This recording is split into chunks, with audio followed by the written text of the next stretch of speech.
I looked at Rebecca's face that evening and saw something I'd never seen before in our 5 years of marriage. Pure contempt.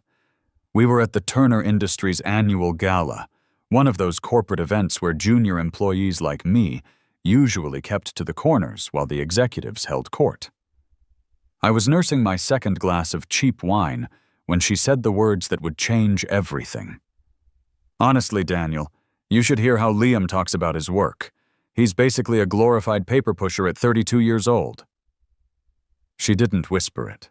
She announced it, projecting her voice so the small circle of people around us could hear.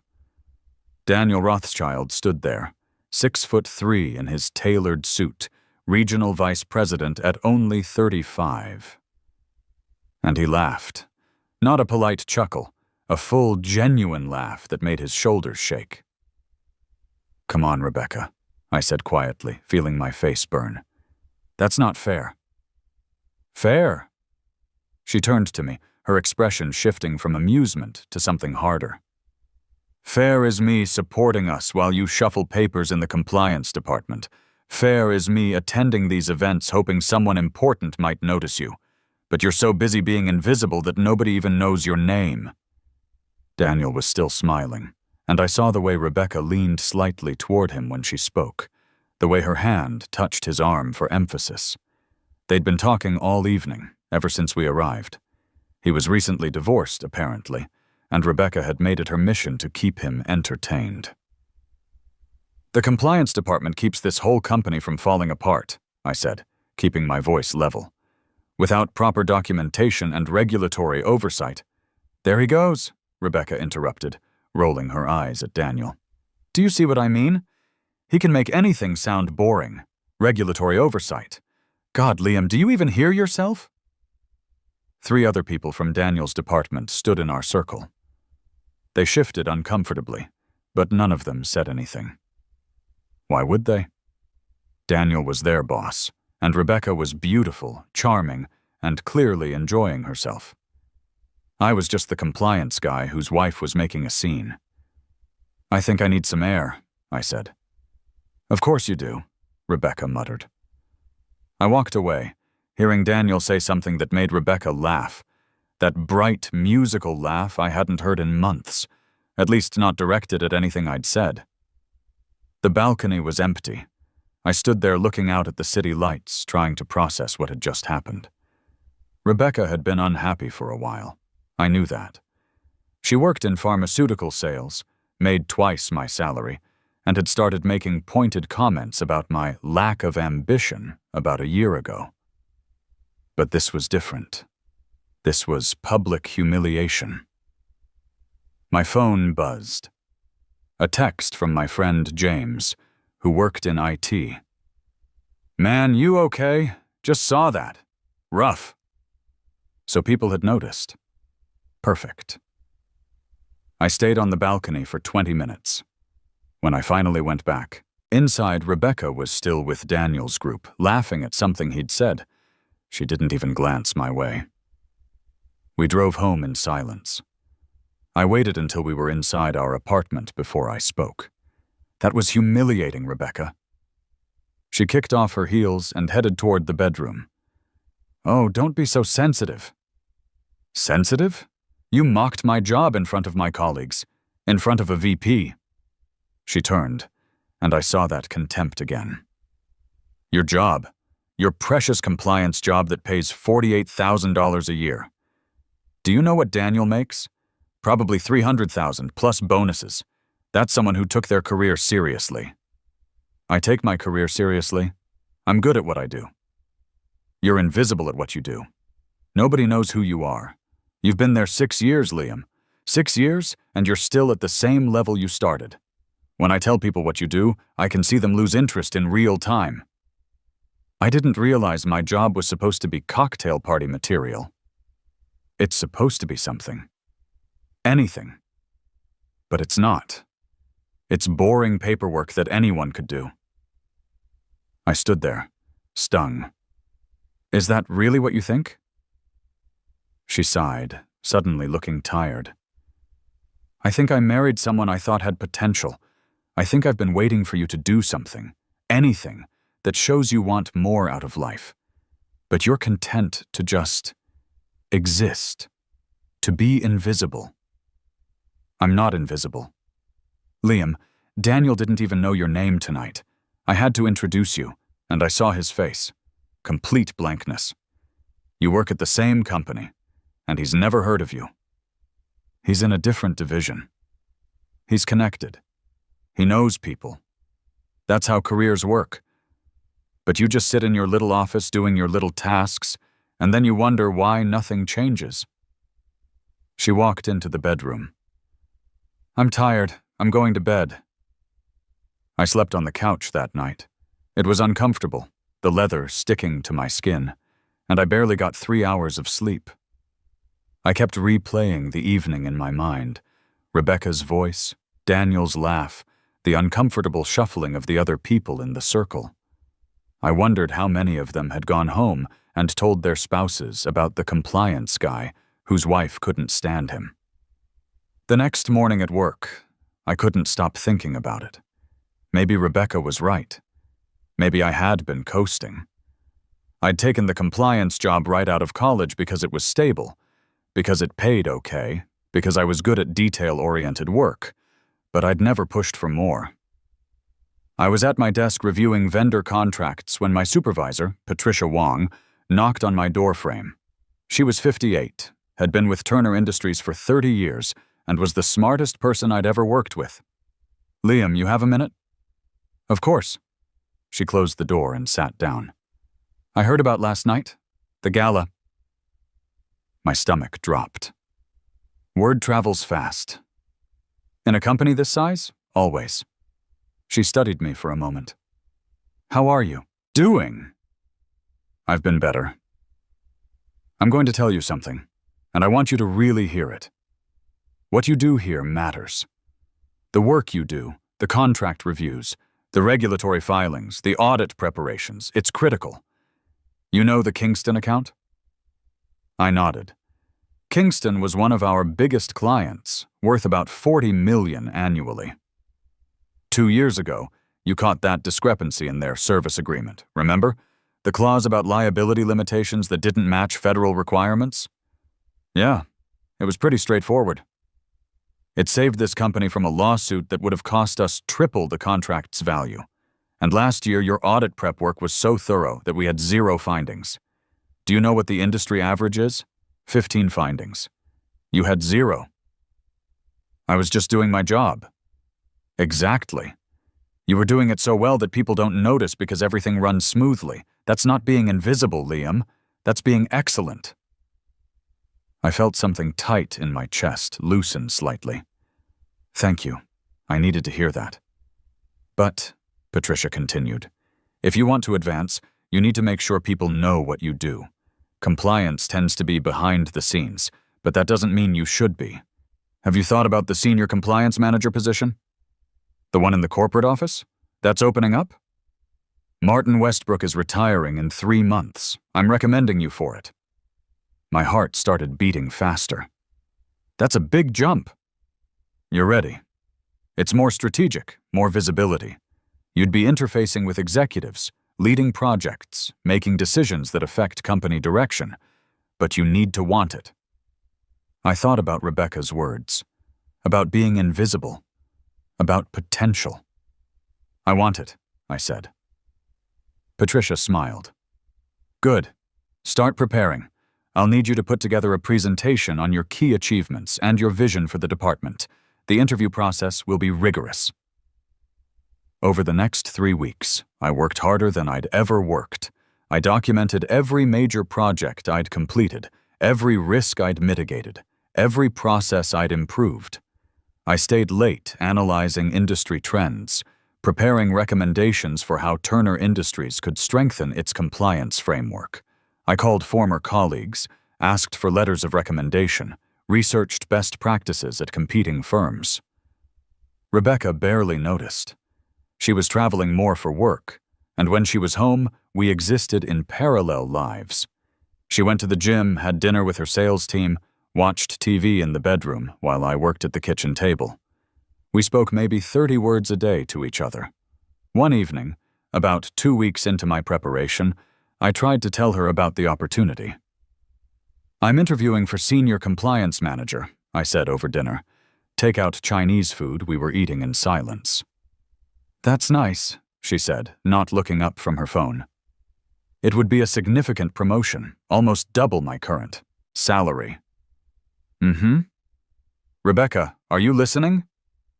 She glanced up, irritation flashing across her face. "Yes, Liam, you're interviewing for a promotion. That's great. Can I finish reading this email?" I set down my fork. When did we become like this? Like what? Strangers. We live in the same apartment, but we might as well be on different planets. She put down her phone with an exaggerated sigh. Maybe if you'd been more interesting to talk to, I wouldn't need to find other things to occupy my time. "I'm trying to tell you about something important in my life. Your life is compliance regulations and vendor contracts. Forgive me if I don't find that riveting." I stared at her, feeling something inside me harden. "Right. Got it." She went back to her phone, and I went back to my presentation prep. That was the last time I tried to share anything with her. The interview was scheduled for a Friday in mid-November. 5 people on the panel: Patricia, the Chief Operating Officer, the General Counsel, the Head of Human Resources, and the Chief Financial Officer. I wore my best suit, the navy one I'd bought for our wedding 5 years ago, rehearsed my presentation a dozen times, and tried to ignore the voice in my head that sounded like Rebecca saying nobody cares. The presentation lasted 45 minutes. I walked them through my work, explained my vision for proactive rather than reactive compliance, outlined how we could use better technology to streamline processes while improving accuracy. I showed them the cost savings I'd generated, the risks I'd mitigated, the improvements in efficiency I'd implemented over 6 years. When I finished, the General Counsel, a stern woman named Elizabeth Howard, leaned forward. "This is impressive, Liam. Very impressive. I'll admit I didn't know the depth of work you'd been doing." "Thank you. One question," the COO, Robert Brennan, said.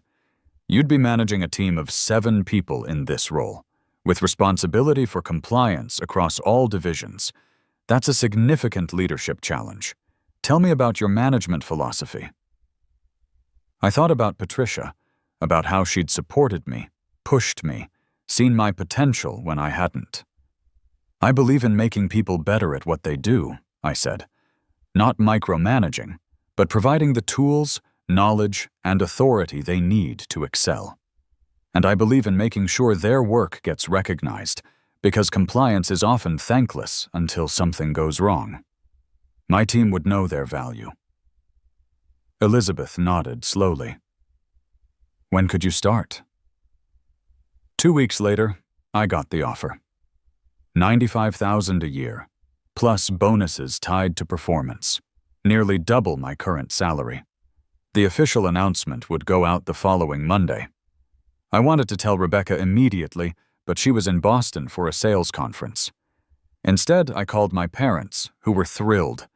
My dad, who'd worked as an electrician for 40 years, got choked up. "I'm proud of you, son. You earned this." My mom grabbed the phone. "We always knew you had it in you, sweetheart. When do you start?" 2 weeks. They're announcing it Monday." "Have you told Rebecca?" "She's traveling. I'll tell her when she gets back Sunday." There was a pause. "Liam, is everything okay? Between you two?" I hesitated. My parents loved Rebecca. They'd been thrilled when we got engaged, thought she was perfect for me. "We're just going through a rough patch, Mom. It'll be fine." But I wasn't sure I believed that anymore. Rebecca got home Sunday night. I was in the kitchen making dinner, celebratory pasta with homemade sauce, when she walked in, dropping her bag by the door. "How was Boston?" I asked. "Fine. Productive. We closed 2 major accounts." She glanced at the stove. You're cooking? Celebration dinner. I have news. She poured herself a glass of wine, looking skeptical. What news? I got a promotion. Senior compliance manager, corporate office. It comes with a significant raise. Her eyebrows went up. How significant?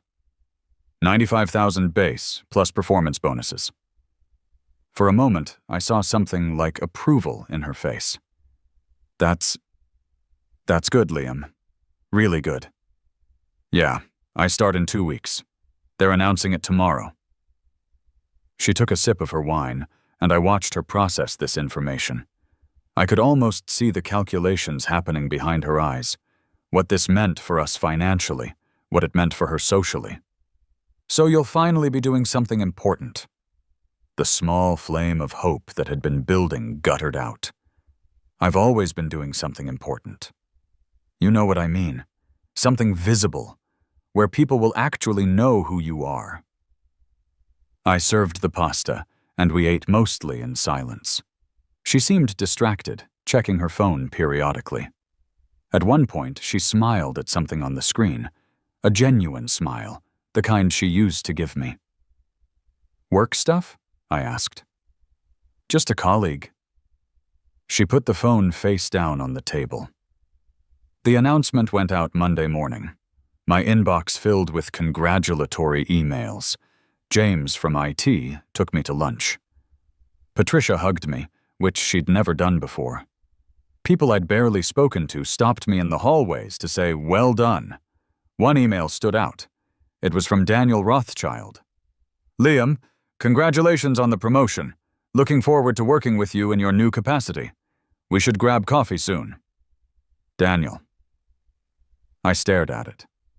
He remembered my name now. Of course he did. The next 3 months were intense.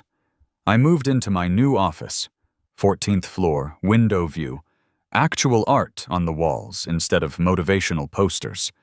I assembled my team, started implementing changes. Martin Westbrook spent 2 weeks transitioning me, introducing me to key stakeholders.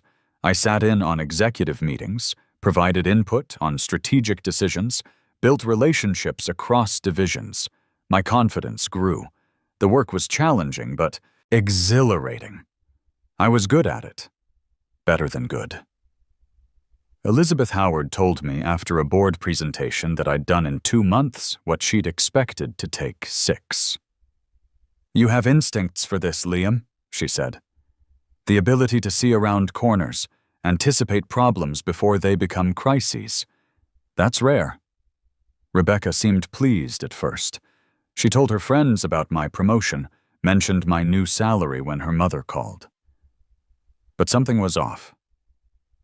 She was distant, distracted. Several nights she came home after midnight, claiming late dinners with clients. Her phone was always face down. She spent more time in the bathroom with the door locked. I told myself I was paranoid, that the stress of my new job was making me imagine things. But I couldn't shake the feeling that something was wrong. One night in early February, she came home at 1 in the morning. I was still up, working on a presentation for the board. "Where were you?" I asked. "I told you, client dinner." "Until 1 a.m.? "It's Boston. We went for drinks after." "Jesus, Liam, do I need to report my every movement to you?" "No, but a text would be nice." I was worried. Worried or suspicious? What's that supposed to mean? She kicked off her shoes. "You've been different since the promotion. More confident, yeah, but also more controlling. Checking up on me, asking where I am." I asked one question, Rebecca. "It's not just tonight. You've been watching me for weeks. Maybe because you've been acting strange for weeks." She grabbed her phone and headed for the bedroom. "I'm too tired for this." I sat there in the darkness of our living room, my laptop screen casting blue light across my face, and admitted what I'd been avoiding. My marriage was falling apart. Then came the day in February that changed everything again. I was in a strategic planning meeting with the executive team when Robert Brennan, the COO, cleared his throat. Before we adjourn, I have an announcement.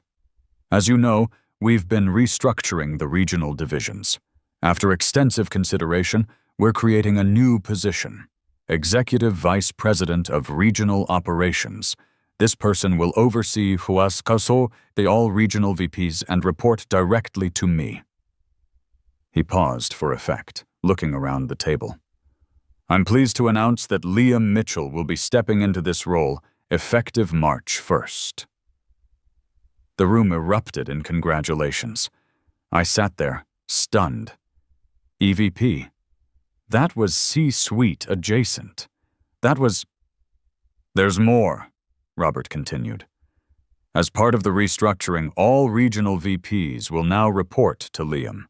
This includes Daniel Rothschild, whose division has been experiencing some challenges that require closer oversight. My heart stopped. After the meeting, Robert pulled me aside into his office. You've probably heard rumors about Daniel's division. Revenue's down 18% year over year. Customer retention is slipping. He's been resistant to process improvements, thinks he knows better than everyone else. He needs management. Strong management. You want me to manage Daniel Rothschild? I want you to fix that division. Daniel's got talent. I wouldn't have promoted him to VP otherwise, but he's become complacent, arrogant. He needs someone who understands operational excellence and isn't afraid to hold people accountable. That's you. I thought about the gala, about Rebecca's words, about Daniel's laugh. When do I start? Officially, March 1st. But I'd like you to start reviewing his division's performance data now. Get familiar with the issues before your first meeting with him. Will he know about the reporting structure change? We're announcing it company-wide tomorrow. He'll know. I drove home that night in a daze. EVP, $160,000 a year. Company car, direct reports that included Daniel Rothschild, the man my wife had mocked me in front of, the man she'd been laughing with while treating me like I was nothing. Rebecca's car was in the driveway when I got home. I found her in the living room, on her phone again. When she saw me, she quickly locked the screen. "You're home early," she said. "I have news. Big news." She set down her phone. Another promotion? Executive Vice President of Regional Operations. I'll be overseeing all the regional divisions. Her eyes widened.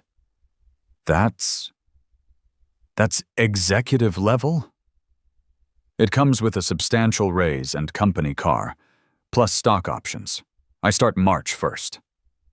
How much is the raise? 160 base, plus performance bonuses that could add another 40 or 50,000. She stood up, and for the first time in months, she smiled at me the way she used to. She walked over and kissed me, her hand on my chest. "Liam, that's incredible. I'm so proud of you."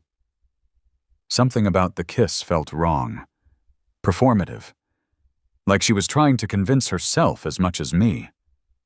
Her hand was trembling slightly. "There's one more thing," I said. "Daniel Rothschild will be reporting to me. His division has been underperforming, and I'll be responsible for turning it around." The color drained from her face, all of it. She went from flushed to pale in an instant. "Daniel reports to you?" "As of March 1st, yeah. Why? You look like you've seen a ghost." "No reason. That's just unexpected.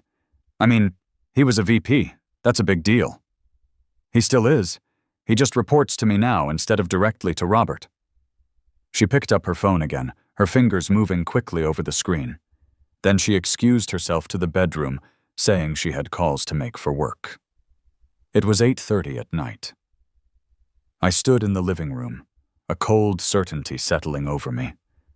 The pieces were falling into place, her late nights, her distraction, her phone always face down, the way she'd reacted to Daniel's name.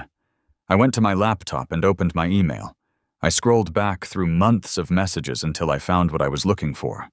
The email from Daniel after my first promotion, suggesting coffee. I'd never responded. I looked at the timestamp, November 14th, 2 days after the gala. That night, Rebecca barely spoke. The next morning, she left for work before I woke up. When I got to the office, I had an email from Daniel requesting a meeting. I scheduled it for the following week, after my official start date in the new role. I spent the intervening days reviewing everything about Daniel's division. The numbers were worse than I'd thought. Revenue down 18%, yes, but also employee turnover at 32%, more than double the company average. Customer complaints up 40%. 2 major accounts on the verge of leaving. His team was demoralized. I set up confidential conversations with 3 of his direct reports, and they all told the same story. Daniel was brilliant when he wanted to be, but he'd stopped caring. He delegated everything, showed up late, left early, spent more time networking than actually managing. "It's like he thinks the division runs itself," one of them told me. "Like his job is just to show up and collect a paycheck." The weekend was strange. Rebecca was home, but absent, staring at her phone, jumping whenever it buzzed. Saturday afternoon, I decided to test something. "I'm thinking of having a dinner party," I said. "Invite some colleagues, celebrate the promotion. We could invite Daniel and his— Oh, wait, he's divorced, right?" She looked up sharply from her phone.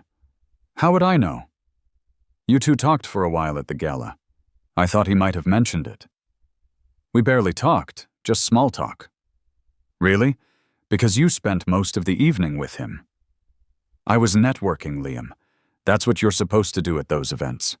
You know, the thing you never bothered to do?" "Right. Networking."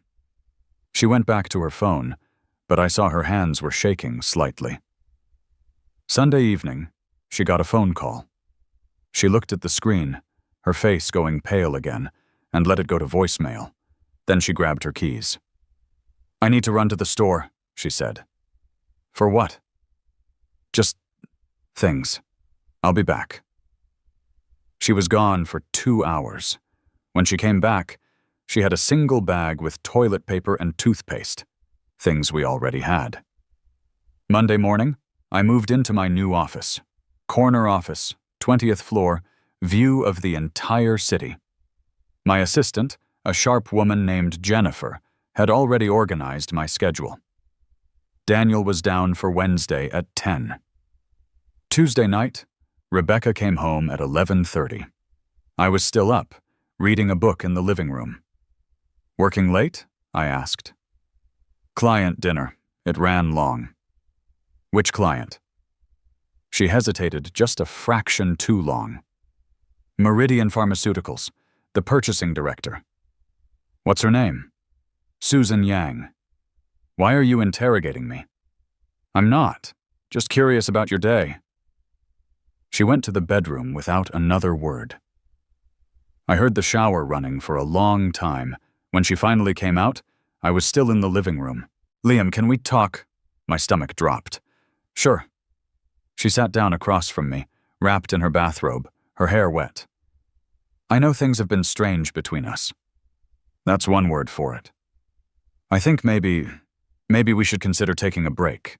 Just some time apart to figure out what we want." "Is this about my promotion?"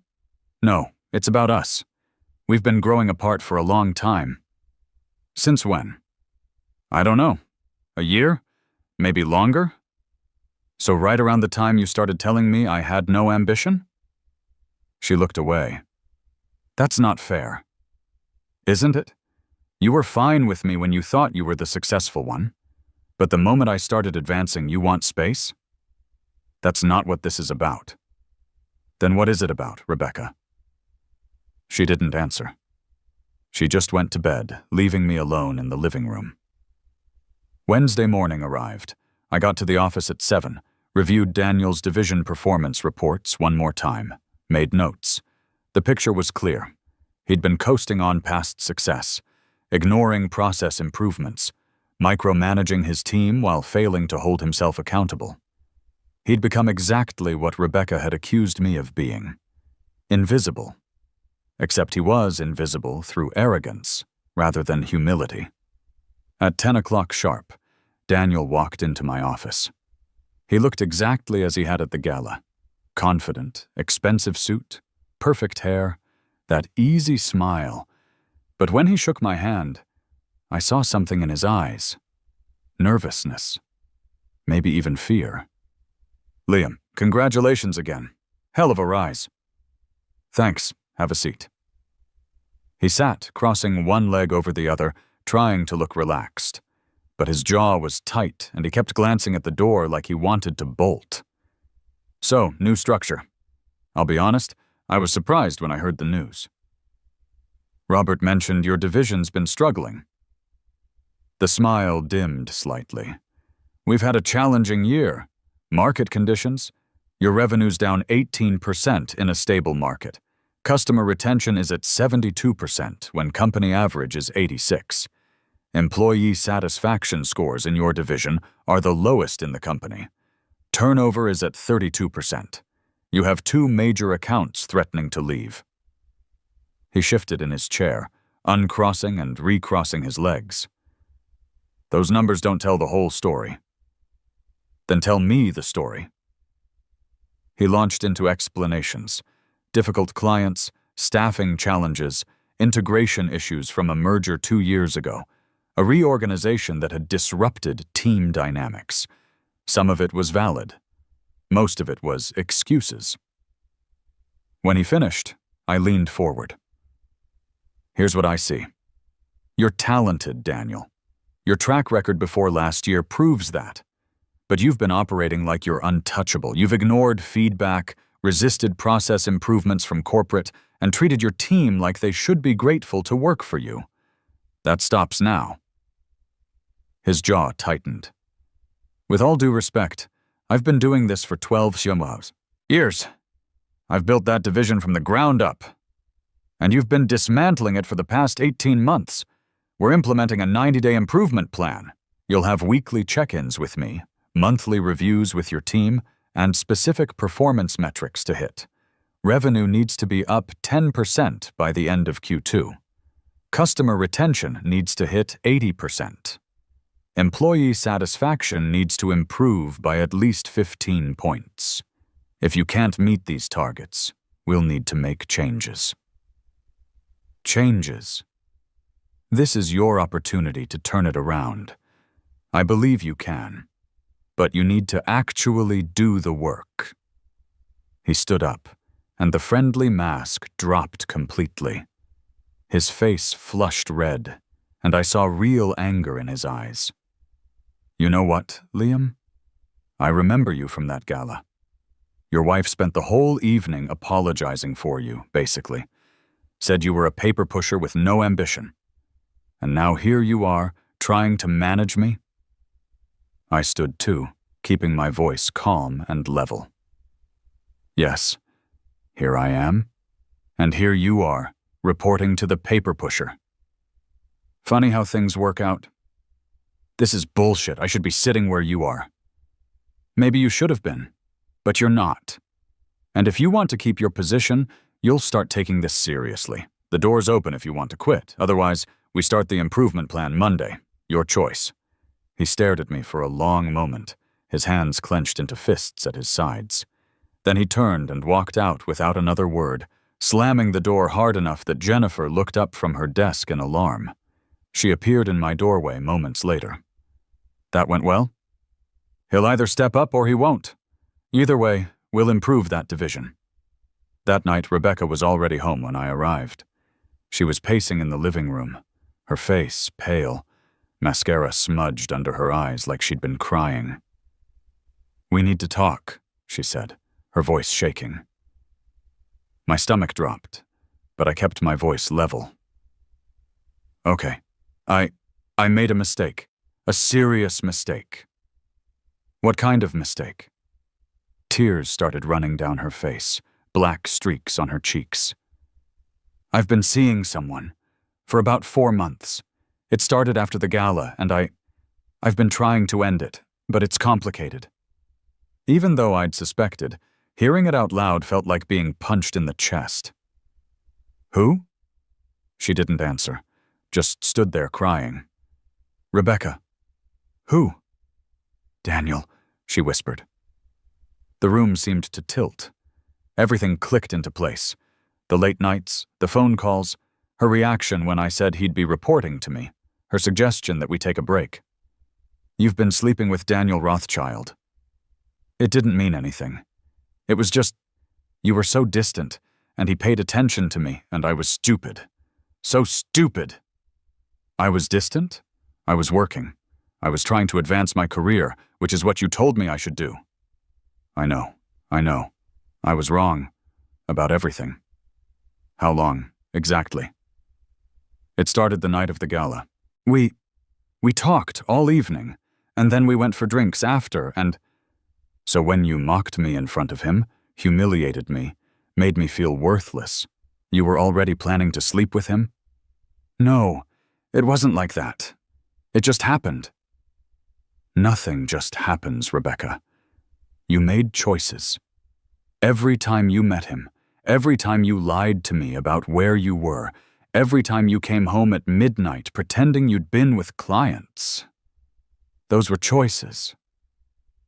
She sank onto the couch, sobbing. Does he know about your promotion? I told him last week. He's been panicking. He thinks you're going to fire him because of me. He should be panicking. His division is failing, and he's been having an affair with his boss's wife. Though honestly, Rebecca, whether I fire him or not has nothing to do with you. It'll depend entirely on whether he can do his job. Are you going to fire him? I looked at her, this woman I'd loved for 7 years, who'd been by my side through graduate school and my first job and our wedding and everything that came after. The woman who'd made me doubt myself, who'd cheated on me while making me feel worthless, who'd convinced me I was invisible while she was out being seen by someone else.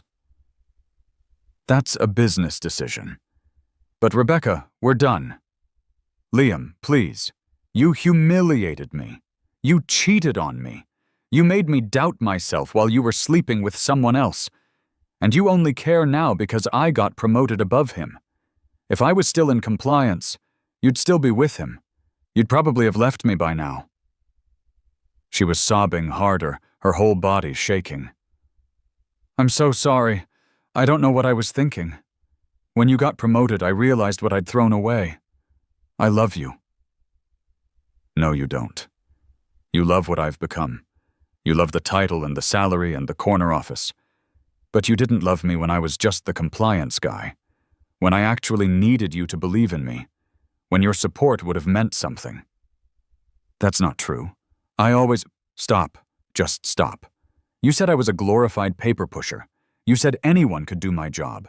You said I had no ambition, that I was invisible, that you were embarrassed by me. And then you went and slept with the man you said those things to. I was wrong. I was so wrong. Yes, you were. But not about me. You were wrong about what matters, about what success means, about love. I stood up, feeling suddenly exhausted. I'll sleep in the guest room tonight. Tomorrow I'm finding a lawyer. You can have the apartment. The lease is up in 4 months anyway. I'll move out this weekend. Liam, please, can't we try? Can't we go to counseling or something? There's nothing left to save, Rebecca. You killed it. And honestly, I think you killed it before you ever slept with Daniel. You killed it every time you made me feel small, every time you compared me to other people, every time you looked at me with contempt instead of love. She tried to grab my hand, but I pulled away. Please don't do this. I'm done, Rebecca. I'm finally done. I walked to the guest room and closed the door. I could hear her crying in the living room for hours, but I didn't go back out. I just lay there in the darkness, feeling simultaneously heartbroken and relieved. The next morning, I filed for divorce. I moved into a furnished apartment the following week. A nice place downtown, close to the office, with a view of the river. The separation was surprisingly clean. No kids, separate bank accounts, and I didn't fight for anything. She could have the furniture, the dishes, the photos. I just wanted out. Work became my sanctuary. Daniel, to his credit, actually stepped up.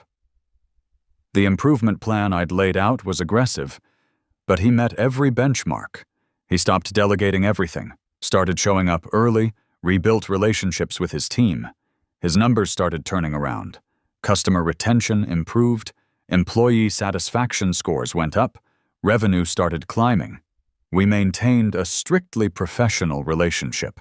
In our weekly meetings, we discussed metrics, strategies, challenges. We never acknowledged what had happened. It was like we'd silently agreed to pretend the gala, Rebecca, all of it had never existed. Rebecca called several times in those first weeks, left voicemails apologizing, asking to meet for coffee, begging me to reconsider. Each message sounded more desperate than the last. "Liam, please, I know I hurt you, but we had 5 good years before this. Doesn't that count for something? I'm seeing a therapist. She's helping me understand why I did what I did. I want to be better for you." I ended things with Daniel, completely. I blocked his number. "Please, can we just talk?" I never responded. I deleted each voicemail after listening to it once. 3 months later, I was having coffee with Patricia. She'd been promoted to VP of Corporate Governance and had become both a mentor and a friend.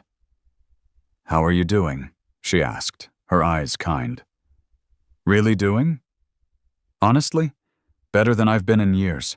The divorce is almost final. Work's going well. I'm thinking clearly for the first time in I don't know how long." "And Rebecca?" "Haven't spoken to her since I moved out." "Good. She didn't deserve you, Liam. You know, I watched you for 6 years before I recommended you for that first promotion. You were always excellent. She just couldn't see it because she was too busy looking at surface-level status symbols. I think I couldn't see it either. I let her convince me I was less than I was. But you proved otherwise. You know what I heard yesterday? Daniel Rothschild told Robert Brennan that you're the best manager he's ever had. Said you challenged him to actually be better instead of just pretending to be." I smiled. "He's doing good work now. He just needed accountability and clear expectations." "That's leadership. Not everyone can do it. You make people better just by expecting more. From them?" 6 months after my promotion to EVP, I got called into Robert's office. Elizabeth Howard was there too, along with the CEO, Thomas Hartley, whom I'd only met a handful of times. He was 62, gray-haired, intimidating in the way that successful people often are. "Liam, sit down," Thomas said, gesturing to a chair. "We have a proposition for you." They offered me Chief Operating Officer. Robert was moving to CEO when Thomas retired in 18 months, and they wanted me positioned to potentially take over as COO permanently after a transition period. At 33 years old, I'd be the youngest COO in the company's history. The salary was $220,000 base, plus substantial bonuses and stock options. My own parking space, executive benefits, a seat on the board of directors. I accepted without hesitation. The announcement went out company-wide the next morning. My inbox flooded with congratulations. James from IT called me laughing. From paper pusher to COO in under a year. That's got to be some kind of record. It's been exactly 11 months since my first promotion. 11 months, Jesus. You're living proof that the quiet ones are the dangerous ones. One email caught my attention. It was from Rebecca. "Liam, I saw the announcement. I'm so proud of you, though I know I have no right to be. You've become everything I always knew you could be. I hope someday you can forgive me for not seeing it sooner. I'm sorry for everything. I hope you're happy. You deserve to be. Rebecca. I stared at it for a long moment. Then I deleted it without responding. She didn't get to be proud of me now. She didn't get to claim she'd always known I had potential. She'd had 5 years to see it, to support it, to nurture it. Instead, she'd tried to suffocate it. That evening, I stood in my new office, larger than the last, 23rd floor, floor-to-ceiling windows with a view that stretched for miles. My phone rang. It was my dad. "I'm looking at your company's website," he said, his voice thick with emotion. "Chief Operating Officer. My son." I had to sit down when I saw it. "It's surreal," I admitted. "Your mother and I always knew you had it in you. We just hoped you'd realize it too." I almost didn't. I let someone convince me I was ordinary, that I was invisible. Nobody's ordinary, Liam. Some people just can't see past their own limitations. But you saw past hers. That took strength. I'm proud of you for the title, yeah, but I'm prouder of you for recognizing your own worth. That's the real victory. After we hung up, I sat in my new office as the sun set over the city. I thought about the gala, about Rebecca's contempt, about Daniel's laughter, about being called a paper pusher with no ambition. There was a knock on my door. Daniel stood there, looking uncertain. "Got a minute?" he asked. "Sure." He came in and sat down, looking more uncomfortable than I'd ever seen him. He was wearing a regular button-down instead of his usual expensive suits. He looked tired. I wanted to say something. I've been working up the courage for months. "Go ahead." "I'm sorry. For everything. The gala, the affair, the way I treated you before I knew who you really were. I was an arrogant asshole who thought titles made me better than other people. You've shown me what real leadership looks like, and I'm grateful. Even though I know I don't deserve your respect." I studied him. He looked sincere, humbled. Smaller somehow than he'd been at the gala. "You're doing good work now, Daniel. Your division's numbers are up 22% from last year. Customer retention is at 88%. Your team actually likes working for you. That's what matters. Rebecca calls me sometimes. Did you know that?" My stomach tightened, but I kept my face neutral. "No." "She wants to get back together. With me, I mean. She says you won't return her calls, so she's ready to move forward." Those were her exact words. "What did you tell her?" "I told her I'm seeing someone else," which is true. I met someone through a friend, actually. Someone who likes me for who I am, not what I do or how much money I make. But also I told her she made the biggest mistake of her life when she gave up on you. She said I didn't understand, that you'd changed, that you weren't the same person she married. And I told her she was wrong. I told her you hadn't changed at all. You'd just finally gotten the recognition you'd always deserved, and she couldn't handle being wrong about you. How'd she take that? She hung up on me. Haven't heard from her since. That was about 3 weeks ago. He stood up. Anyway, I just wanted you to know, and to say thank you. You could have buried me. You had every reason to. Nobody would have blamed you. But you gave me a chance to be better. And I'm trying to be. After he left, I sat at my desk and thought about Rebecca calling Daniel. About her trying to go back to him after everything. Like he was some kind of consolation prize. It should have hurt, but it didn't. It was just sad. Pathetic, even. She was still chasing what she thought success looked like, still unable to see value in anything that wasn't flashy and obvious. A year later, I heard through mutual friends that Rebecca had moved to Chicago for a new sales position. Fresh start, they said. New city, new job, new life. I hoped she found what she was looking for, though I doubted she would.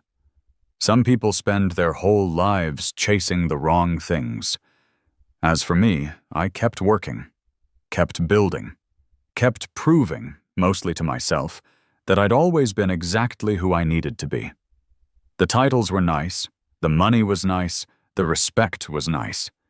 But the real victory was knowing that I'd never been invisible. I'd just been working in a way that Rebecca couldn't appreciate because she was too busy looking for things that sparkled. The morning after I officially became COO, I drove past our old apartment building on my way to work. I didn't stop, didn't even slow down. That life, that relationship, had been slowly suffocating me, and I hadn't even realized it until I could finally breathe again. Now, standing in my corner office on the 23rd floor, looking out at the city spread below me, I thought about that night at the gala, about Rebecca's words. He's basically a glorified paper pusher at 32 years old.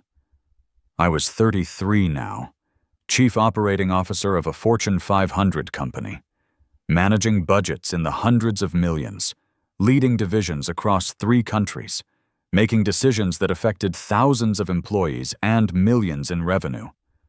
But I'd been valuable long before the title said so. That was the lesson. That was what Rebecca had never understood. The paper pusher had always mattered. The compliance guy had always been essential. The invisible man had never been invisible at all. He'd just been surrounded by people who couldn't see clearly. And that was her loss, not mine. My phone buzzed with a message from Jennifer. Board meeting in 10 minutes. Ready? I straightened my tie, grabbed my presentation folder, and headed for the executive boardroom. Ready didn't even begin to cover it.